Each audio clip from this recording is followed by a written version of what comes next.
एक तरफ हाजी सलीम कुरैशी हैं और दूसरी तरफ इरफान अलीम कुरैशी भी हैं। तो इनकी बारी पार्टी को जितना वोट तब मिला था वोट अब मिल पाएगा, मुझे इसमें संदेह है। अच्छा। क्योंकि तब एक बात थी कि कैंडिडेट को किसी ने नहीं देखा, उन्होंने सिर्फ साइकिल देखी थी और मोमडन की खासा। नोमान मसूद कहाँ मजबूत नजर आते हैं आपको? सहज उपलब्ध है, सबके लिए उपलब्ध है, ठीक आदमी है। कोई अभी तक उनकी इमेज कोई सांप्रदायिकता की इमेज नहीं है, वैसे समाज में अच्छा उठना बैठना है। कैंडिडेट समाजवादी पार्टी से इरफान अलीम को बनाया जाता है और हाजी सलीम निर्दलीय आते हैं, तो फिर कैसे देख तो रहे हैं? कैसे भी आए भाई, कुरैशी दोनों कुरैशी समाज साथ है, दोनों का अपना अपना प्रभाव, सबसे ज्यादा प्रभाव दोनों कुरैशी समाज में ही है। नहीं, बीजेपी भाई सत्ता में है, ऊपर से एक तो सत्ता में है। एक बात, जब सत्ता में बीजेपी है तो यहाँ बीजेपी वालों हौसले बुलंद है। दूसरी बात, एक बड़ी कमजोरी नोमान मसूद की शायद ये भी रही कि वो यहाँ टाइम कम देते हैं। बीजेपी की अपनी मजबूती है, नोमान मसूद तो वहीं खड़े जहाँ थे। बीजेपी मजबूत अपनी जगह जरूर। सबसे बड़ा मुद्दा है जल निकासी, गंगों के चारों तरफ जल भरा। अभी आज सुबह बारिश हुई थी, कहाँ कितना पानी भरा। खेल का मैदान नहीं है, कोई अच्छी कोचिंग सेंटर भी नहीं है। हालांकि ये अच्छा है कि हमारे वैसे समाज का बड़ा एहसान है, हम गंगों के इलाके के लोगों पर उन्होंने बहुत सारी शिक्षण संस्थाएं दी हैं। HR इंटर कॉलेज हो या उधर लड़कियों कॉलेज हो, भी कई पूर्ण। नमस्कार, स्वागत है आपका जनादेश टीवी इंडिया पर। मैं आपके साथ इसराइल चौधरी। गंगों में अपना एक अलग मुकाम रखने वाले और सोशल मीडिया पर अपनी एक अलग पहचान रखने वाले जनाब लोकेश सलारपुरी जी हमारे साथ इस वक्त मौजूद हैं।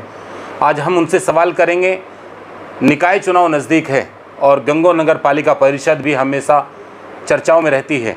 यह नगर पालिका परिषद पश्चिमी उत्तर प्रदेश के आखिरी छोर पर आती है और जनपद सहारनपुर की 7वें नंबर की विधानसभा भी है। यानी गंगों नगर पालिका की अगर बात करें तो काजी परिवार का यहाँ हमेशा दबदबा रहा है। इस नगर पालिका की खूबसूरती यह है कि यहाँ कभी भी हिंदू मुस्लिम जैसा फसाद नहीं हो पाया है। लाख कोशिशों के बावजूद भी जिस तरह से पश्चिमी उत्तर प्रदेश में अलग अलग जगह छोटे छोटे फसाद हुए हैं, गंगों हमेशा इस बुरी नज़र से बचा रहा है। लेकिन अब निकाय चुनाव की तारीखों का ऐलान बहुत जल्द हो जाएगा। उसकी तैयारी में सभी प्रत्याशी अपनी पूरी जी जान से मेहनत कर रहे हैं और अपनी गोटियां बिठा रहे हैं। आज हम उसी पर चर्चा करेंगे। समाज सेवी भी हैं और सोशल मीडिया पर अपनी एक अलग पहचान रखते हैं। उनसे हमारे चंद सवाल रहेंगे। सर, सबसे पहले हमारे चैनल पर आपका स्वागत है। शुक्रिया। पहला सवाल, गंगों में आप हमेशा से जो है एक अलग नज़र रखते हैं, गंगों की राजनीति पर और गंगों की सियासत पर आपकी पूरी पकड़ रहती है। बीच बीच में आप जब भी ज़रूरत पड़ती है तो सोशल मीडिया के माध्यम से आप, चाहे वो समाजवादी पार्टी की जो है नीति हो या बीजेपी की नीति हो या बसपा की नीति हो, उसके खिलाफ आप बहुत मजबूती से अपना पक्ष रखते हैं। और सबसे बड़ी खूबसूरती है कि आप तथ्यों के साथ एक अपनी जो है उपस्थिति दर्ज कराते हैं। तो निकाय चुनाव भी नज़दीक है, तो इसको सबसे पहले मैं आपका ही नज़रिया जानना चाहता हूँ कि किस तरीके से चुनाव को देख रहे हैं आने वाले। सबसे पहले तो जो आपने मेरी तारीफ़ की उसके लिए बहुत बहुत शुक्रिया। निकाय चुनाव गंगों का, मुझे लगता है कि चुनाव जिसका भी होगा नोमान मसूद के साथ होगा जी। अब सवाल ये भी है कि सीट सामान्य रहेगी या OBC में जाएगी। बिल्कुल। तो वैसे तो बहस बेमानी है जब तक दावेदारों का ना पता लगे, लेकिन हम मानते हैं कि सीट सामान्य ही रहेगी, ये मान के चलते हैं। तो बीजेपी का टिकट किसे होगा ये बड़ा फैक्टर होने वाला है। फिलहाल चर्चाओं में 2 नाम हैं बीजेपी की तरफ से सामान्य सीट के हिसाब से, नीरज अग्रवाल और नरेंद्र तायल। अच्छा। एक को सुना जाता है, कहा जाता है कि एक को सांसद खेमा प्रमोट करा, दूसरे को विधायक खेमा। लेकिन मुझे लगता है कि शायद नीरज अग्रवाल सबसे मजबूत दावेदार है, दौड़ में सबसे आगे हैं। नीरज अग्रवाल का टिकट अगर सामान्य सीट रही तो उन्हीं का टिकट मुझे लगता है कि होगा। अच्छा, बीच बीच से ये भी बातें निकल कर आती है कि इस वोट में भी 2 हिस्सा हैं, यानी एक हिस्सा ये है कि जो नीरज अग्रवाल को पसंद कर रहा है और एक धड़ा ऐसा भी है जो इसको पसंद नहीं कर रहा है। कुछ ऐसा है? देखिए, ऐसे तो बहुत धड़े ऐसे नोमान मसूद को लेकर के भी कुछ लोग उन्हें पसंद नहीं करते, कुछ लोग पसंद करते। लेकिन जहाँ तक मेरी व्यक्तिगत जानकारी है तो नीरज से शायद ही कोई खपा हो। नीरज की स्वीकार्यता सबसे ज़्यादा है। सबसे मजबूत कैंडिडेट मुझे लगता है कि बीजेपी की तरफ से वही रहेंगे। अच्छा, नोमान मसूद भी अपनी मजबूती के साथ दावेदारी पेश कर रहे हैं, वो पक्का है, उसमें तो जाहिर सी बात है। और वहीं अगर बात करें समाजवादी और राष्ट्रीय लोकदल का गठबंधन है, तो यहाँ एक तरफ हाजी सलीम कुरैशी हैं और दूसरी तरफ इरफान अलीम कुरैशी भी हैं, तो इनके बारे में क्या सोचते हैं आप? अब टिकट किसे होगा तब कुछ कह सकते हैं, क्योंकि दोनों गठबंधन की बात है। गठबंधन में आपने देखा होगा पहले नोमान मसूद खुद बसपा में चले गए थे, टिकट के चक्कर में गए थे।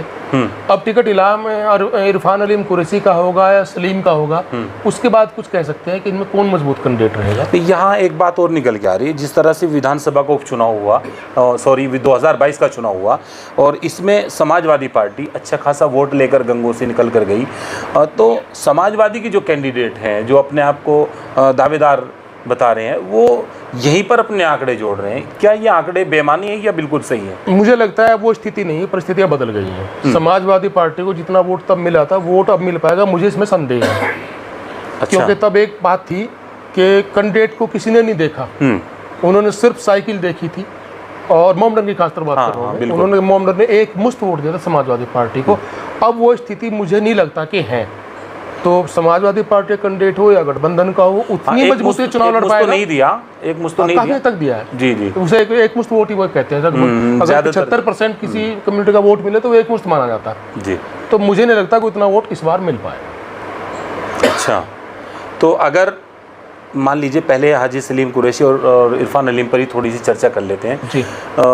मान लिया कि अगर इरफान अलीम का टिकट नहीं होता है और वो भी दावेदारी पेश करते हैं, दावेदारी के चुनावी मैदान में कूदते हैं, यही मान लीजिए, और इरफान अलीम अपनी दावेदारी पेश करके वो तो कूद गए मैदान में, और उधर हाजी सलीम कुरैशी आगे टिकट पर, या इसको इधर कर लीजिए, तो फिर किस तरह देख रहे हैं आप? नहीं, बात यह है कि वो दोनों चुनाव लड़ेंगे या एक लड़ेगा, बड़ा सवाल है। अभी तक तो निकल कर जो बात आ रही वो यही आ रही कि शायद टिकट हो या ना हो, चुनाव लड़ा जाएगा, मतलब दोनों ही लड़ेंगे जी। तो फिर तो उनकी संभावनाएं खत्म है।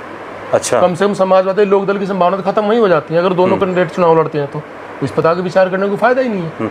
अगर कैंडिडेट समाजवादी पार्टी से इरफान अलीम को बनाया जाता है और हाजी सलीम निर्दलीय आते हैं, तो फिर कैसे देख तो रहे हैं? कैसे भी आए भाई, कुरैशी दोनों कुरैशी समाज से आते हैं, दोनों का अपना अपना प्रभाव, सबसे ज्यादा प्रभाव दोनों का कुरैशी समाज में ही है, ये तो मानोगे आप? बिल्कुल।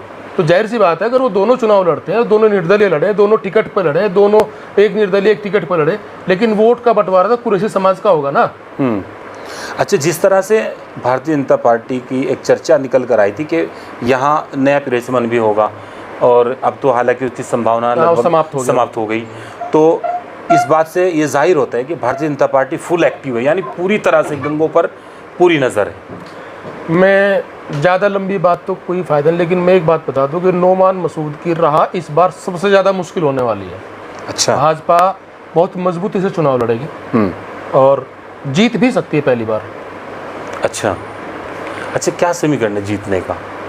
जीतने का समीकरण ये है कि हिंदू वोट एक मुश्त मिलेगा। कुछ लोगों की जैसा ये मानना है कि सैनी वो अगर किसी वैश्य को टिकट हुआ तो सैनी वोट बटेगा, वो नहीं मिलेगा, ये नहीं मिलेगा, ऐसा नहीं है। 75-80% वोट एक मुश्त भाजपा पे जाएगा, वो टिकट सैनी को हो चाहे किसी वैश्य समाज को हो। और अगर जैसा कि नीरज के बारे में सोच रहे हैं, अगर नीरज का टिकट होता है, चूँकि काफ़ी दिन से सक्रिय भी है, काम भी किया उसने, उसका कोई विरोध भी नहीं है, उसे अगर टिकट होता है तो भाजपा मजबूत चुनाव लड़ेगी। अच्छा, वजह क्या है? नोमान मसूद से अगर ये गंगो नगर पालिका परिषद छिटकती है उनके हाथ से, तो इसमें मुख्य कारण क्या रहेगा, वजह क्या रहेगी? इसमें एक बीजेपी का एक मजबूती से चुनाव लड़ना रहेगा, या फिर कोई ज़मीनी मुद्दे रहेंगे नगर पालिका? सारी चीज़ें हैं। एक तो बीजेपी चुनाव मशीन में तब्दील हो चुकी, सबको पता है। बीजेपी आज दायरे में इलेक्शन मशीन है, वो एक चुनाव खत्म करते दूसरे चुनाव में लड़ते हैं। वो जिला पंचायत चुनाव हो या प्रधानी का चुनाव हो या वार्ड का निकाय का चुनाव हो, वो उसी तेजी के साथ लड़ते हैं, उसी शिद्दत के साथ लड़ते हैं जैसे वो लोकसभा के चुनाव होते हैं। और उनके आंकड़े, सबसे डाटा, चुनाव प्रबंधन सारा बड़े गजब का होता है। हालांकि नोमान मसूद बहुत पुराने चुनावबाज हैं, इनका प्रबंधन वगैरह ठीक रहता है, लेकिन उनका भी बहुत मजबूत, और पैसे की कोई कमी नहीं है भाजपा के पास। दूसरी बात, जो नोमान मसूद की जो मजबूती हो सकती है, शायद वो कमजोरी भी हो जाए। अच्छा, इनकी मजबूती फिलहाल डिपेंड करती है कि दलित वोट ही नहीं मिलेगा, उल्टा भी हो सकता है, दलित वोट बीजेपी हिंदू बन जाए। हाँ, वो बीजेपी पर जी। और इनकी सामने दिक्कतें क्या है कि तो अजमेरी गुट जैसे कहते हैं कि वो वोट इनके खिलाफ जाएगा, उधर कुरैशी समाज का वोट बटी रहा है। ये कि अजमेरी भी जो है चुनावी मैदान में आएंगे, तो फिर तो बीजेपी की और भी बिल्कुल बीजेपी बहुत मजबूती चली जाएगी, और भी अगर अजमेरी भी चुनाव मैदान में आते हैं। हालांकि मुझे लगता है नोमान मसूद कहाँ मजबूत नजर आते हैं आपको? कहाँ से, मतलब मैं इलाके या कैसे? नहीं, नोमान मसूद अपने मतलब ज़मीनी उस पे जो है कहाँ नज़र मजबूत सहज उपलब्ध है, सबके लिए उपलब्ध है, ठीक आदमी है, कोई अभी तक उनकी इमेज कोई सांप्रदायिकता की इमेज नहीं है, वैसे समाज में अच्छा उठना बैठना है, लोग उनका सम्मान भी करते हैं, वो भी लोगों के साथ उठ खड़े होते हैं। तो ये मेन चीज़ है, पुराना परिवार है भाई, उनका सम्मान है, मोहम्मद में तो बहुत ज़्यादा सम्मान है, हिंदुओं में भी कम नहीं है। हिंदू उनसे कोई विशेष एलर्जी कोई नहीं रखता। पॉलिटिकल लोगों को अगर छोड़ दें, जो पॉलिटिक में कहीं सक्रिय है, उनकी बात अलग है, हालांकि वो भी नहीं रखते, लेकिन उनसे आम हिंदू नौमान से कोई जेलसी नहीं रखता। अच्छा, और अगर बात करें असदुल्ला अजमेरी की, असदुल्ला अजमेरी भी पिछला चुनाव लड़े थे, उनको अच्छा खासा वोट मिला था यहाँ, तो अगर वो मैदान में आते तो आपको लगता है कि वो उतना ही वोट ले जाएंगे या फिर कुछ कम रहेगा? कैसा लगता है, मतलब आप किस नज़रिए से देख रहे हैं? असदुल्ला अजमेरी अपने समर्थकों का वोट जो उनके अपने निजी है, उनका तो लेके चले ही जाएंगे, लेकिन कितना वोट ले जाएंगे ये मैं नहीं कह सकता अभी, क्योंकि बहुत चीज़ें बदल गई पिछले चुनाव से अब तक। राजनीतिक समीकरण बदले, बड़ी स्थितियाँ बदली हैं, और यहाँ लोगों के विचार में भी तब्दीलियाँ आई होंगी ज़रूर। तो मुझे लगता नहीं वो, मुझे मतलब मैं कह नहीं सकता कि वो किस कदर कामयाब या अच्छा, पहले भी नगर पालिका में यहाँ मोर्चे बने हैं नौमान मसूद के खिलाफ, और यहाँ जो राणा जी थे वो भी चुनाव लड़े इनके खिलाफ, और भी कई लोग चुनाव लड़े, तो तब भी यहाँ दूसरा पक्ष जो है जीत नहीं पाया। तो इसको अब की बार ऐसा ही, अब की बार क्या होगा कि जो बीजेपी यहाँ और मजबूत हो रही है? और नहीं, बीजेपी भाई सत्ता में है, ऊपर से एक नीचे सत्ता में है। एक बात, जब सत्ता में बीजेपी है तो यहाँ बीजेपी वालों के हौसले बुलंद हैं। दूसरी बात, एक बड़ी कमजोरी नौमान मसूद की शायद ये भी रही कि वो यहाँ टाइम कम देते हैं, शायद थोड़ा, शायद सहारनपुर रहने लगे, जहाँ तक मेरी जानकारी है। नहीं, वो अभी तो नहीं रहते हैं, वहाँ बीच थे। तो बस बीजेपी की अपनी मजबूती है, नौमान मसूद तो वहीं खड़े जहाँ थे। अच्छा, बीजेपी मजबूत अपनी जगह जरूर हुई है। अच्छा, यहाँ हिंदू मुस्लिम एक मुद्दा रहेगा ही रहेगा, वो हावी है ही, वो हावी है। तो जो वैश्य वोट जो यहाँ नौमान मसूद को मिलता था, तो आपको क्या लगता है कि बार वो नहीं मिल पाएगा? कुछ नजरिया मुझे उस वोट में इस बार संशय है। अच्छा, अगर बात करें यहाँ इरफान अलीम कुरैशी की, फिर मैं दोबारा वहीं पर जाता हूँ। आजकल सोशल मीडिया पर बहुत ज़्यादा एक्टिव हैं और वो पूरी दावेदारी पेश कर रहे हैं कि मैं समाजवादी पार्टी का जो है प्रत्याशी बनूंगा और चुनाव लड़ूंगा, मजबूती से चुनाव लड़ूंगा। सोशल मीडिया पर एक कमेंट मैंने उनका देखा और उस पर आपका जो है रिकमेंट मैंने नीचे भी देखा, आपने उनको शुभकामनाएं भी दी। भाई मेरा बचपन का मित्र है वो, उन्होंने कहा मैं चुनाव लड़ूंगा, जीतूंगा, तो मैं शुभकामनाएं दूंगा ही भाई। शुभकामनाएं मैं चाहता हूँ जीते। बिल्कुल, मेरा तो पुराना मित्र है, अगर वो चुनाव जीतते मुझे बड़ी खुशी होगी। अच्छा, नज़दीक से आप उनसे मिले हैं अभी? अभी तो नज़दीक मुलाकात नहीं है, लेकिन परिचय बहुत पुराना है। अच्छा, और नीरज अग्रवाल जी से मिले हों, कोई चर्चा हुई हो इस बारे में? नीरज अग्रवाल से मिलते रहते बाजार में, चूँकि सहज उपलब्ध दुकान बैठते भी हैं, वो भी मेरा क्लास पहले शुरू से वो पुराना परिचित है। अब चलिए बात करते हैं गंगों के ज़मीनी मुद्दे क्या हो सकते हैं चुनाव में, और क्या हैं ज़मीनी मुद्दे गंगों के जो बिल्कुल जो भी पावर में आए उसको वो सबसे पहले वही हल करने चाहिए? सबसे बड़ा मुद्दा है जल निकासी। गंगों के चारों तरफ जल भरा, अभी आज सुबह बारिश हुई थी, कहाँ कितना पानी भरा आपने देखा होगा। मेट्रो स्टैंड है आपका, शिव चौक है आपका, जो कॉलेज रोड है, मैंने खुद देखा सुबह सब जगह पानी भरा मिलता है आपको, कई घंटे पानी की निकासी नहीं हो पाती। तालाब किसने दबोच लिए, क्या कर लिया, ये तो अलग मुद्दा है। बहरहाल ये नगर पालिका प्रशासन शासन का उनका कर्तव्य बैठता है कि इस पर ध्यान देते, लेकिन आज तक किसने ध्यान दिया नहीं है। एक दूसरा मुद्दा अतिक्रमण का, ये बहुत ज्वलंत मुद्दा है, इस पर आज तक किसने ध्यान नहीं दिया। और अतिक्रमण तो हट गया, सहारनपुर बस स्टैंड से भी हट गया और तीतर बस स्टैंड की तरफ से भी हट गया, इसके अलावा अतिक्रमण कहाँ है? और गंगों में आपको कहाँ नजर आता है अतिक्रमण? आप ये बताइए कहाँ नजर नहीं आता? और आपको सहारनपुर बस स्टैंड से अतिक्रमण हटा हुआ दिखाई देता है क्या? आपको अतिक्रमण दिखाई नहीं देता? इसके अलावा जो बच्चे हैं, जो पढ़ लिखते हैं, जो तैयारी करते हैं अपनी, चाहे वो आर्मी के लिए करते हैं, उनके लिए भी गंगों में कोई खेल का मैदान, कुछ इस तरह की कोई चीज़ें नहीं है। खेल का मैदान नहीं है, कोई अच्छी कोचिंग सेंटर भी नहीं है। हालांकि ये अच्छा है कि हमारे वैसे समाज का बड़ा एहसान है, हम गंगों के इलाके के लोगों के ऊपर उन्होंने बहुत सारी शिक्षण संस्थाएं दी हैं, HR इंटर कॉलेज हो या उधर लड़कियों कॉलेज हो, और भी कई सारे पूर्ण माले कई सारे दिए हैं। ये उनका, मैं तो उनको धन्यवाद बोलता हूँ वैसे समाज को यहाँ के, उन्होंने इतनी अच्छी शिक्षण संस्थाएं दी हैं। चलिए, ये थे हमारे साथ लोकेश सलारपुरी जी, जो अपनी बेबाक आवाज़ के लिए भी जाने जाते हैं, अपनी बेबाक खुलकर राय रखने वालों में इनका नाम आता है, और सोशल मीडिया पर फुल अपनी बात रखते हैं और अच्छों की धुलाई करते हैं। आज हमने नगर पालिका परिषद गंगों के लिए इनसे कुछ छोटी सी चर्चा की, उस पर इन्होंने खुलकर अपनी राय रखी। बने रहिए मेरे साथ।